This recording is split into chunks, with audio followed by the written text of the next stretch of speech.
Hey Lipsey Guns fans, it's Jason and Dale, and we're here today to talk about the new Smith Wesson 1854 lever action. Now Smith Wesson blew everybody out of the water at SHOT Show by launching a lever gun. I mean, that's not traditionally what they're known for. However, they actually were one of the first ones to ever do a lever action back in 1854, and that was with the volcanic pistol, which was a pretty obscure gun that was made back then. It was never really a commercial success. It was very expensive to make. But what it did do, it did spawn a whole cottage industry of lever actions that really flourished throughout the 1860s and 70s and into today. So that was kind of their big launch. You know, Dale, it was a big topic at SHOT Show, and overall, they did a pretty dang good job. They did a great job on the fit and finish of the gun itself. It's really, really spectacular. Well, we took it out to the range, so we did a lot of shooting with this gun, and I tell you right off the bat, it shot really, really well. It fed everything from 44 specials, semi-wide cutter loads, to 280 grain hard cast, you know, full power 44 Magnum stuff. We shot 180 grain stuff through it. We shot it suppressed, unsuppressed, and overall the gun just really handled well, and the recoil of this gun was very manageable. It really was, you know, and that has to do with this nice soft recoil pad that they have on the back end of it. It really absorbs some of those lighter 44 Magnums cruising at a high velocity. Yes, people always get the impression that the heavy bullets are the ones that have the most recoil, but sometimes those light bullets going really fast can really be snappy. But we'll talk about a few of the specs to start out with. So first, we got all stainless steel construction on the metal. We have an 11/16 by 24 threaded barrel. So it was real easy to mount a suppressor. In this case, we used a Silencer Co. 46M on there. We put it in a short configuration, and it worked great.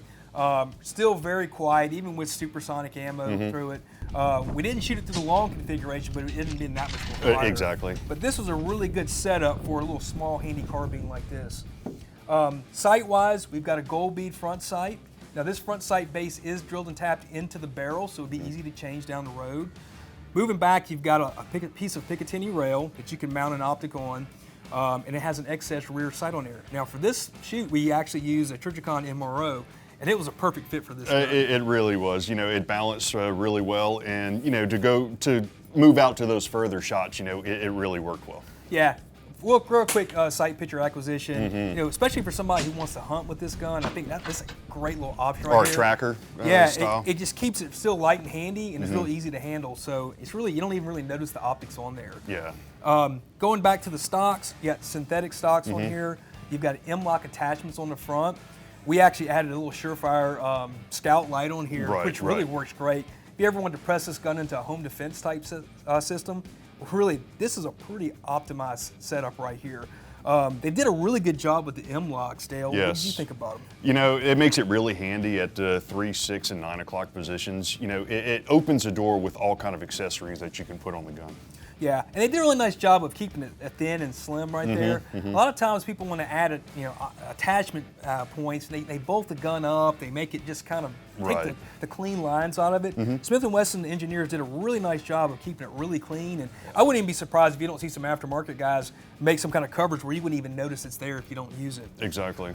They did a nice job with the trigger on this gun. This one's got a flat trigger on there, which is kind of untraditional for a lever gun. Yeah, really. But it really worked really well. I know you were at the range, you were really loving that. Yeah, I really was. You know, shooting it prone and shooting it standing up and everything. It was really good. And, you know, coming in ranging, you know, when we put the trigger scale on it, you know, in between 3.7 to 4 pounds, it was still a very, very smooth trigger. Yeah, smooth, but it's really crisp too. So really, kind of in that ideal range for a lever action, in my opinion. The large loop made it really easy to lever. It's not so big that it gets in the way. Yeah.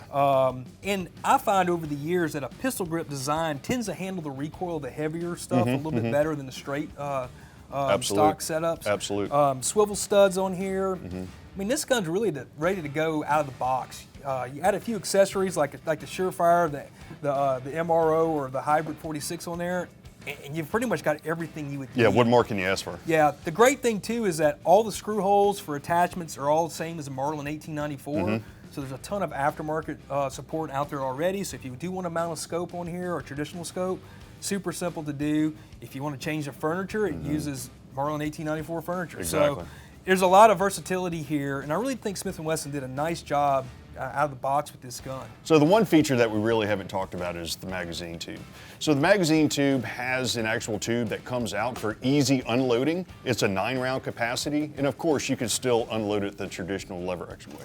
Yeah, you can either cycle them out like like we used to, or you can tab them out of the loading gate. Out of the loading gate. Or you can pull the tube out and load it. Now you cannot load it through the tube because there's no cut through the bottom. Correct. So it's just another way Smith & Wesson gave you to manipulate the gun. So if you're interested in getting one of these new 1854s, go to LIPSEY'S.com and find a dealer in your area.